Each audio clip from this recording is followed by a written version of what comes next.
Hello, everyone, and welcome back to Soft Stories. I'm Stratton, and this is Pepper, and today we are going to be continuing our reading of the Just So stories by Rudyard Kipling. Let's jump right in to today's story entitled The Elephant's Child. In the high and far-off times, the elephant, O best beloved, had no trunk. He had only a blackish, bulgy nose, as big as a boot, that he could wriggle about from side to side, but he couldn't pick up things with it. But there was one elephant, a new elephant, an elephant's child, who was full of insatiable curiosity, and that means he asked ever so many questions. And he lived in Africa, and he filled all Africa with his insatiable curiosities. He asked his tall aunt, the ostrich, why her tail feathers grew just so, and his tall aunt, the ostrich, spanked him with her hard, hard claw. He asked his tall uncle, the giraffe, what made his skin spotty, and his tall uncle, the giraffe, spanked him with his hard, hard hoof. And still he was full of insatiable curiosity. He asked his broad aunt, the hippopotamus, why her eyes were red, and his broad aunt, the hippopotamus, spanked him with her broad, broad hoof. And he asked his hairy uncle, the baboon, why melons tasted just so, and his hairy uncle, the baboon, spanked him with his hairy, hairy paw. And still he was full of insatiable curiosity. He asked questions about everything that he saw, or heard, or felt, or smelt, or touched, and all his aunts and uncles spanked him. And still he was full of insatiable curiosity. One fine morning, in the middle of the procession of the equinoxes, this insatiable elephant's child asked a fine, new question that he had never asked before.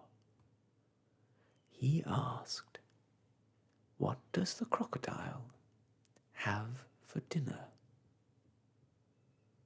Then everybody said, hush, in a loud and dreadful tone, and they spanked him immediately and directly, without stopping, for a long time. By and by, when that was finished, he came upon Colo Bird, sitting in the middle of a wait-a-bit thorn bush. And he said, my father has spanked me, and my mother has spanked me. All my aunts and uncles have spanked me for my insatiable curtiosity.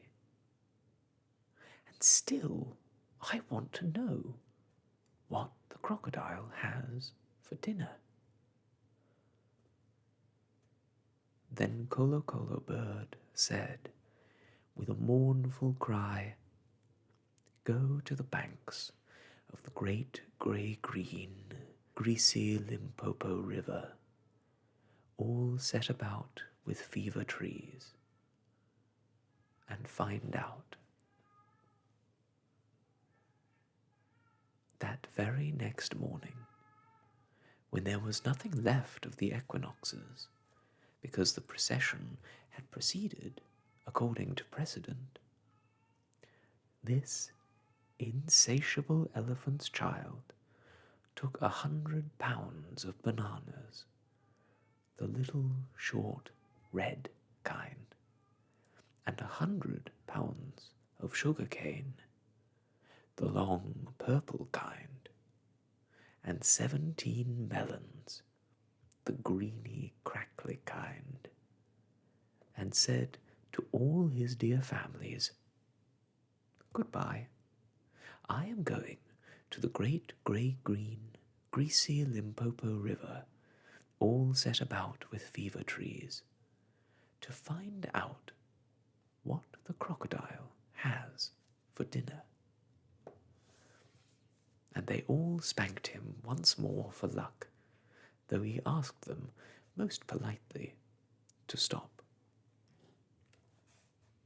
Then he went away, a little warm, but not at all astonished, eating melons, and throwing the rind about, because he could not pick it up. He went from Grahamstown to Kimberley, and from Kimberley to Khama's country, and from Khama's country he went east by north, eating melons all the time, till at last he came to the banks of the great grey-green, greasy Limpopo River, all set about with fever trees, precisely as Colo Colo Bird had said. Now, you must know and understand, O best beloved, that till that very week and day and hour and minute, this insatiable elephant's child had never seen a crocodile, and did not know what one was like. It was all his insatiable curiosity. The first thing that he found was a bi-coloured python rock snake curled round a rock. "Excuse me," said the elephant's child most politely, "but have you seen such a thing as a crocodile in these promiscuous parts?" "Have I seen a crocodile?" asked the bi-coloured python rock snake in a voice of dreadful scorn. "What will you ask me next?" "Excuse me," said the elephant's child, "but could you kindly tell me what he has for dinner?" Then the bi-coloured python rock snake uncoiled himself very quickly from the rock, and spanked the elephant's child with his scalesome, flailsome tail.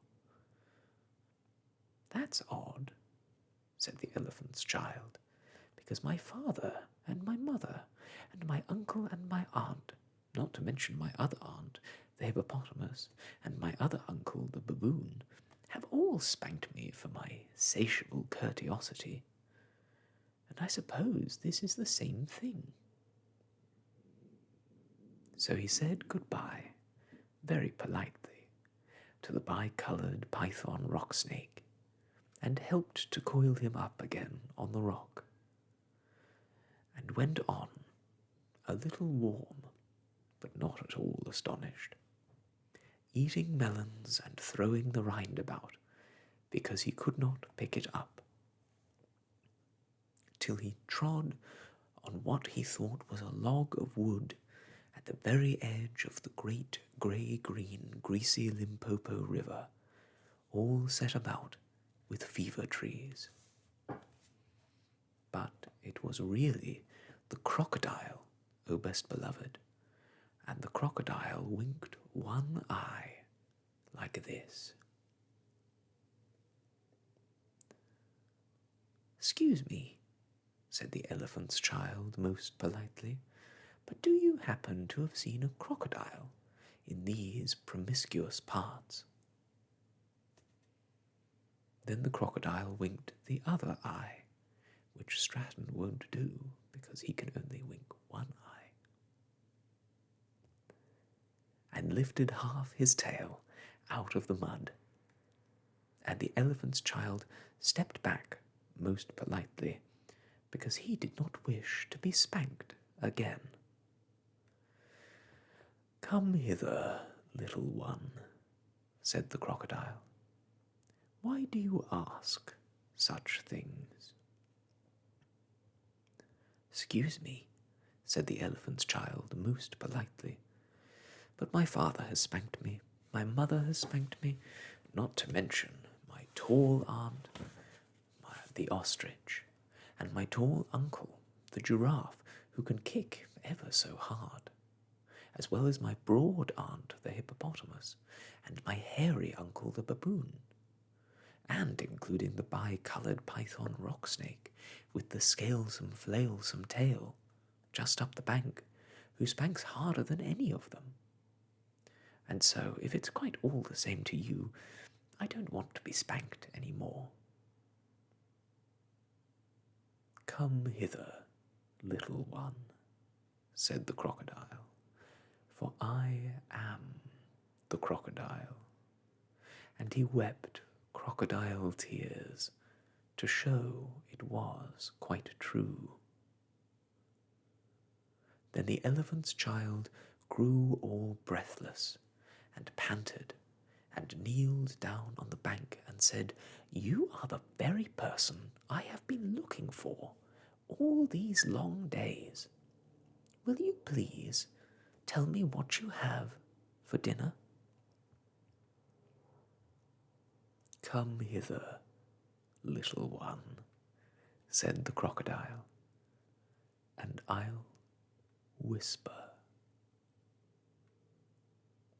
Then the elephant's child put his head down close to the crocodile's musky, tusky mouth, and the crocodile caught him by his little nose, which up to that very week, day, hour, and minute had been no bigger than a boot, though much more useful.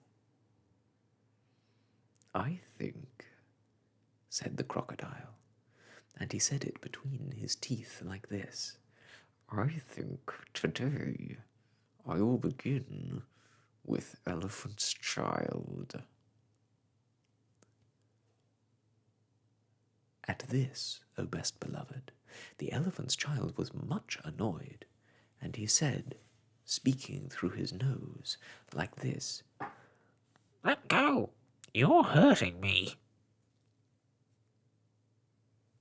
Then the bi-coloured python rock snake scuffled down from the bank and said, "My young friend, if you do not now, immediately and instantly, pull as hard as ever you can, it is my opinion that your acquaintance in the large pattern leather ulster," and by this he meant the crocodile, "will jerk you into yonder limpid stream before you can say Jack Robinson."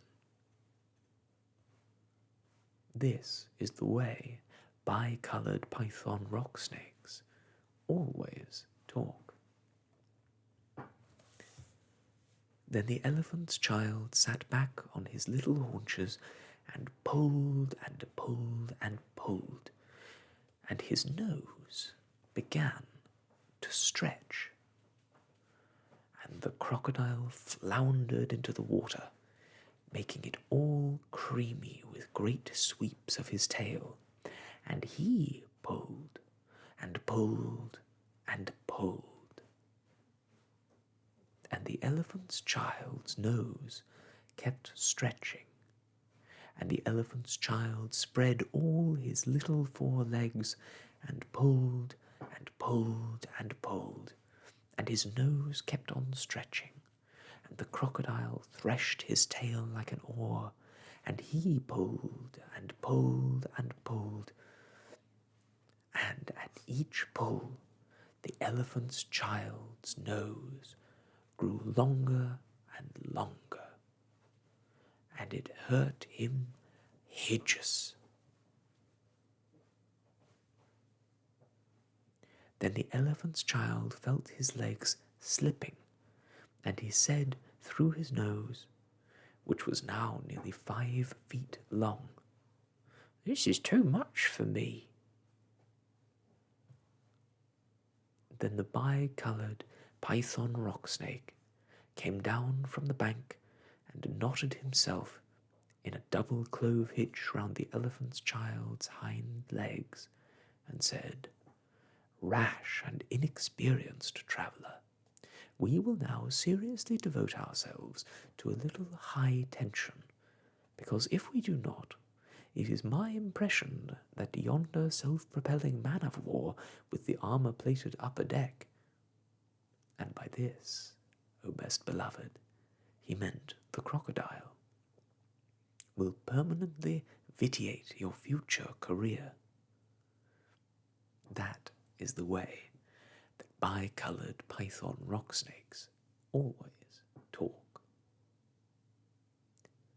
So he pulled, and the elephant's child pulled, and the crocodile pulled. But the elephant's child and the bi-coloured python rock snake pulled hardest, and at last the crocodile let go of the elephant's child's nose with a plop that you could hear all up and down the Limpopo. And here we can see that vital struggle between the poor elephant's child with his growing nose and the fearful crocodile beneath the surface of the greasy Limpopo.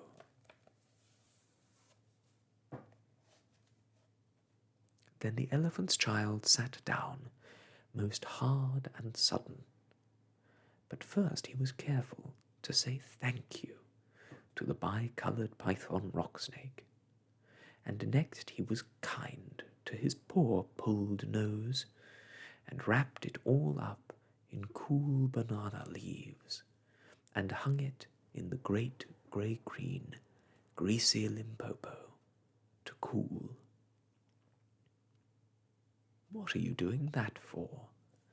said the bi-coloured python rock snake. "Excuse me," said the elephant's child, "but my nose is badly out of shape, and I'm waiting for it to shrink." "Then you will have to wait a long time," said the bi-coloured python rock snake.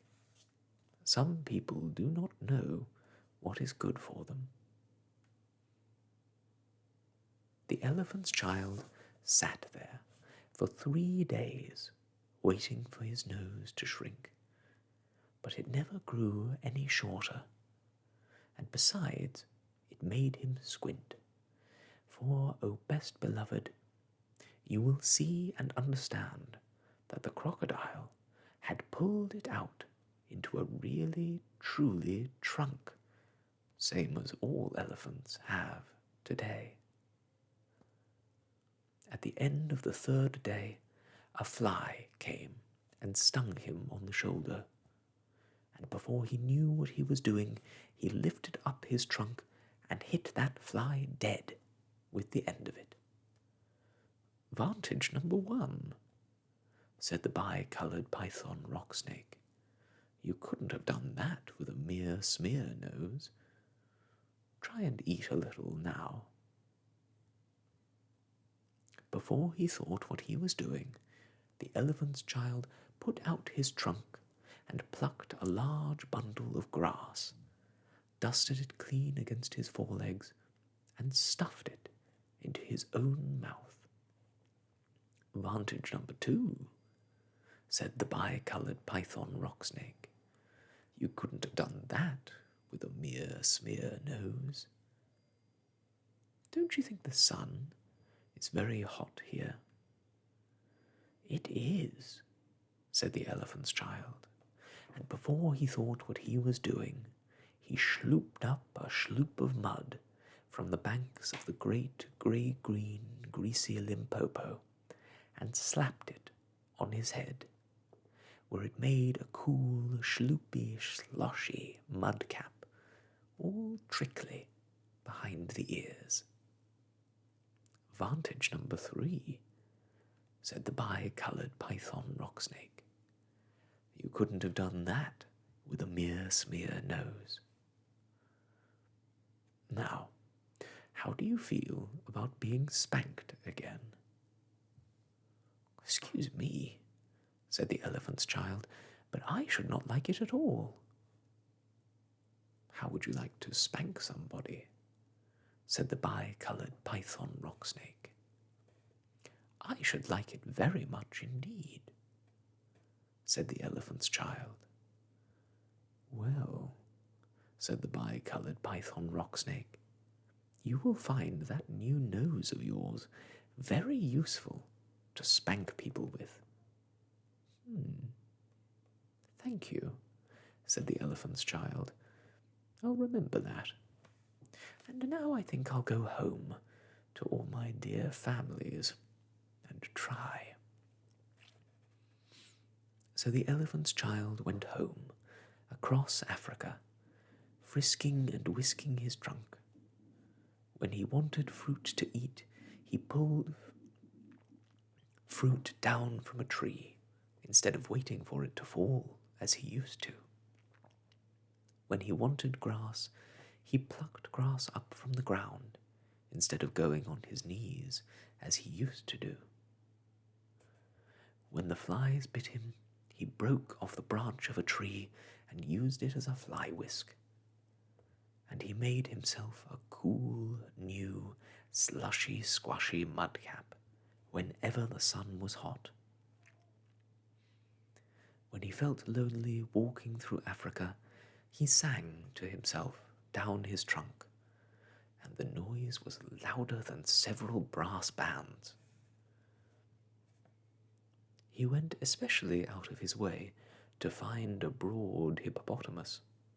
She was no relation of his, and he spanked her very hard to make sure that the bi-coloured python rock snake had spoken the truth about his new trunk. The rest of the time, he picked up the melon rinds that he had dropped on his way to the Limpopo, for he was a tidy pachyderm. One dark evening, he came back to all his dear families, and he coiled up his trunk and said, "How do you do?" They were very glad to see him, and immediately said, "Come here and be spanked for your insatiable curiosity." "Pooh," said the elephant's child, "I don't think you peoples know anything about spanking. But I do, and I'll show you." Then he uncurled his trunk and knocked 2 of his dear brothers head over heels. "Oh, bananas," they said. "Where did you learn that trick? And what have you done to your nose?" "I got a new one from the crocodile on the banks of the great grey-green, greasy Limpopo River," said the elephant's child. "I asked him what he had for dinner, and he gave me this to keep."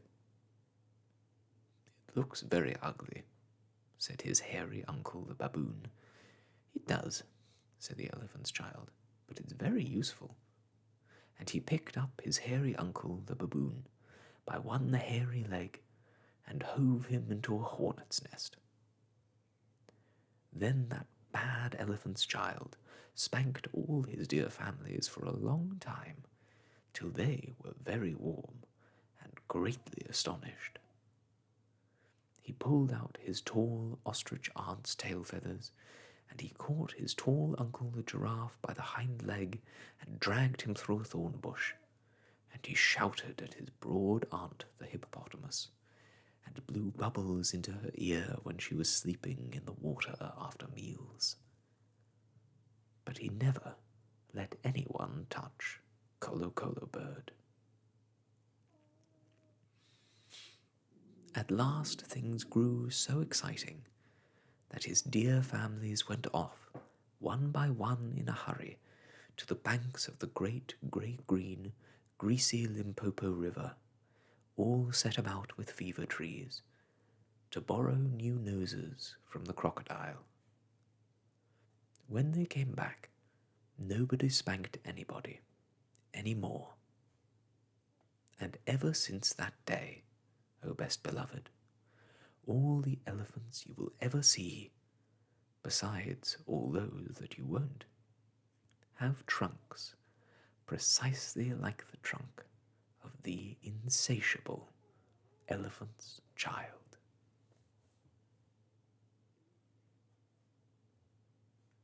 I keep 6 honest serving men. They taught me all I knew. Their names are what and where and when, and how and where and who. I send them over land and sea, I send them east and west, but after they have worked for me, I give them all a rest. I let them rest from 9 till 5, for I am busy then, as well as breakfast, lunch, and tea, for they are hungry men. But different folks have different views. I know a person small, she keeps 10 million serving men, who get no rest at all. She sends 'em abroad on her own affairs, from the second she opens her eyes. 1 million hows, 2 million wheres, and 7 million whys. And that, my friends, is the end of the story of the elephant's child. That was a fun one. I am glad at the end that they decided that spanking one another was bad, for I hope that we all are of that opinion nowadays.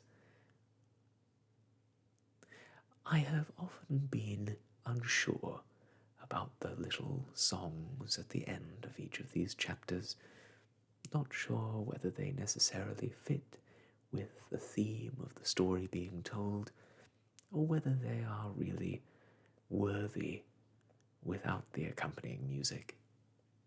But I liked that one a lot. I hope you did too, and that you enjoyed today's story. Thank you so much for joining us. I wish you all the best, and until next time, goodbye.